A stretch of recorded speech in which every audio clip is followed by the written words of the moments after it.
kepada Rabbul Alamin.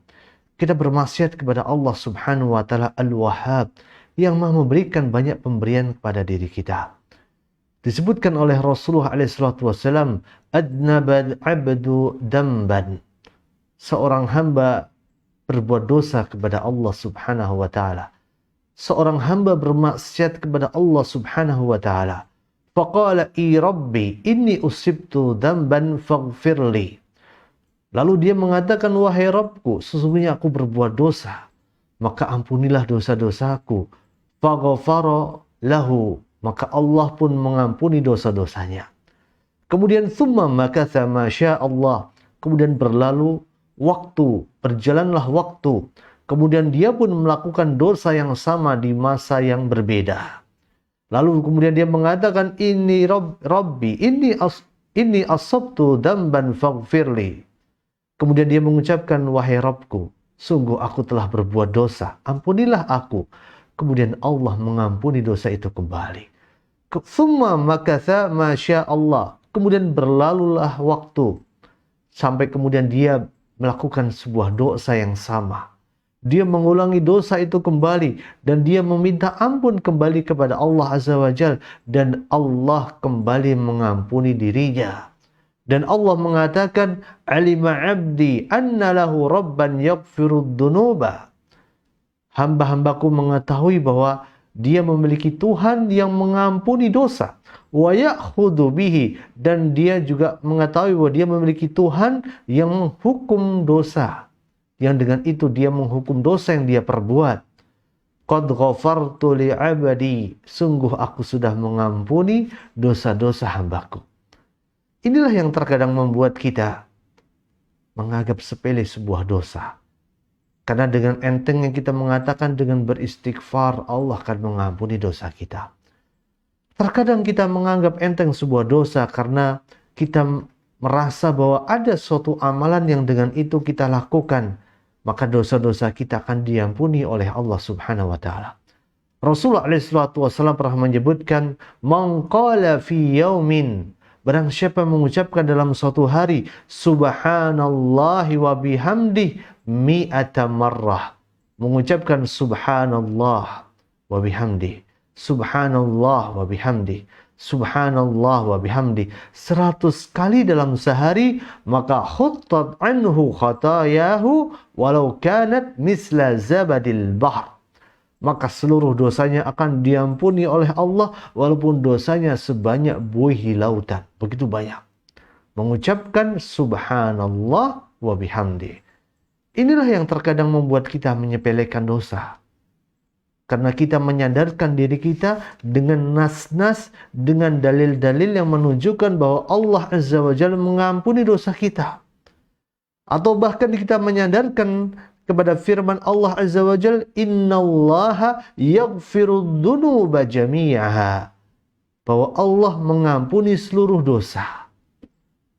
Tapi kita lupa bahwa Allah mengampuni seluruh dosa dengan syarat kalau kita membuka pintu taubat. Kalau kita berbuat dosa dan hanya menyandarkan keyakinan bahwa Allah adalah Zat yang Maha Pengampun, tapi kita nggak pernah membuka pintu taubat, maka sungguh bagaimana mungkin Allah akan mengampuni dosa kita. Ketika Allah menyebutkan innallaha yaghfirud dunuba jami'a, sesungguhnya hal itu hanya berlaku bagi orang-orang yang membuka pintu taubat, taubatan nasuha. Taubat yang bersumber dari lubuk hati yang paling dalam, menyesal kepada Allah, berjanji kepada Allah tidak mengulangi lagi, menutup pintu-pintu untuk masuk ke dalam dosa yang sama. Itulah taubat yang dijanjikan oleh Allah Azza wa Jalla akan mendapatkan pengampunan. Innallaha yaghfirud dunuba jami'ah. Bukan sebagaimana yang dipahami oleh banyak orang, yang mereka tertipu dengan makna dari nama Allah Al-Karim, Allah yang Maha Pemurah. Tertipu dengan nama Allah Ar-Rahman, Ar-Rahim, Allah yang menurunkan rahmatnya. Tertipu dengan nama Allah Al-Ghafur. Salah dalam memahami itu semua. Betul Allah itu Al-Ghafur. Betul Allah itu Ar-Rahman. Betul Allah itu Ar-Rahim. Betul Allah itu Al-Karim. Tetapi dia telah mengabaikan hak-haknya Allah. Haknya Allah adalah Allah akan mengampuni dosa-dosa kita. Karena Allah Al-Ghafur. Allah akan menurunkan rahmatnya kepada kita. Karena Allah Ar-Rahman, Ar-Rahim. Allah Azza wa Jal akan menurunkan sifat pemurahnya kepada kita dengan mengampuni dosa kita. Karena Allah Al-Karim. Kalau kita memperhatikan hak-haknya Allah. Kalau kita tidak mengabaikan haknya Allah. Haknya Allah adalah kita beribadah kepada Allah. Kita tidak bermaksiat kepada Allah. Kita menjalankan perintah-perintah Allah.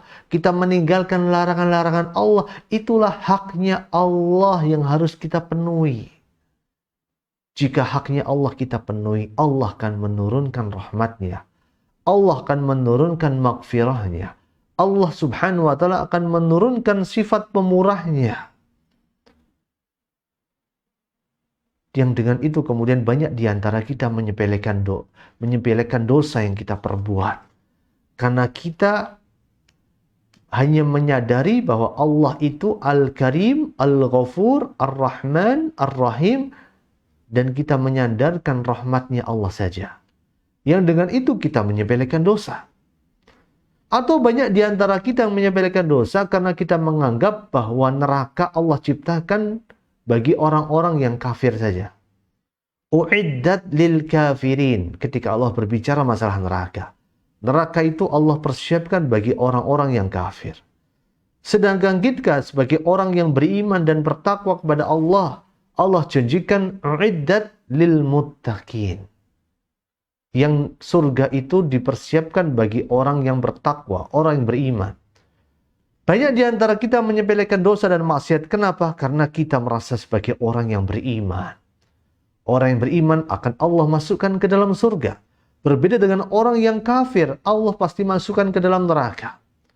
Kita lupa bahwa neraka juga disediakan selain untuk orang yang kafir, juga Allah sediakan bagi orang-orang yang fasik. Orang beriman yang fasik. Orang beriman yang zalim. Akan Allah masukkan ke dalam neraka. Itulah yang terkadang membuat kita terlena dalam berbuat dosa. Menyepelekan dosa karena kita menganggap tidak mungkin bagi orang yang beriman masuk ke dalam neraka. Karena neraka itu uiddat lil kafirin. Banyak di antara kita juga yang terlena dalam dosa dan maksiat menganggap sepele sebuah dosa. Menganggap sepele sebuah maksiat. Karena kita mendengar bahwa Allah telah menurunkan suatu amalan yang amalan itu bisa menghapus dosa. Cukup bagi kita melakukan puasa Asyura tanggal 10 Muharram, maka dosa kita yang telah lampau setahun yang lalu diampuni oleh Allah. Cukup bagi kita berpuasa hari Arafah, maka dosa kita 2 tahun diampuni oleh Allah. Setahun yang telah berlalu dan setahun yang akan datang. Kita lupa. Kita lalai bahwa ayat atau dalil yang membicarakan keutamaan sebuah amalan. Di antaranya keutamaan puasa Asyura. Atau keutamaan puasa Muharram misalnya. Atau keutamaan puasa hari Arafah.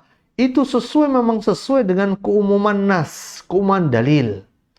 Yang berisi janji-janji baik yang disebutkan oleh Allah dan Rasulnya. Tetapi tercapai atau tidaknya, terrealisasi atau tidaknya, tergantung dengan sejumlah syarat dan tergantung dengan penghalang dari syarat-syarat tersebut.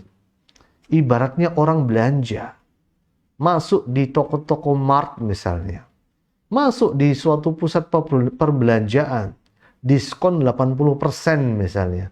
Biasanya ada tanda bintangnya, syarat dan ketentuan berlaku. Berlakunya diskon 80% setelah syaratnya terpenuhi. Misalnya belanja minimal 1 juta, belanja minimal 500 ribu.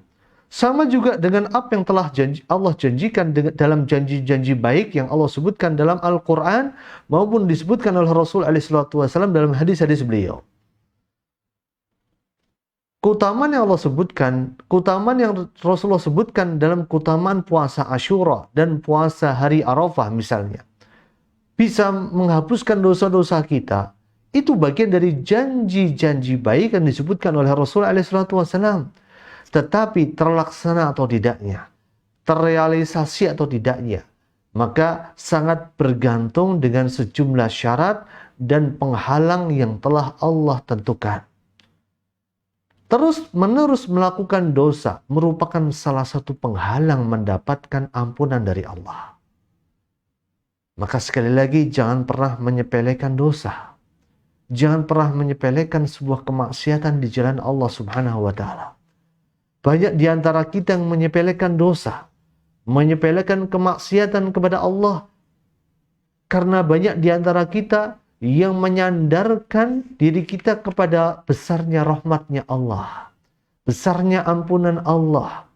Banyak di antara kita yang menyandarkan diri kita dengan pahala atas amalan-amalan kebaikan yang pernah dijanjikan oleh Allah dan Rasul-Nya. Maka sekali lagi, jangan pernah menyepelekan dosa.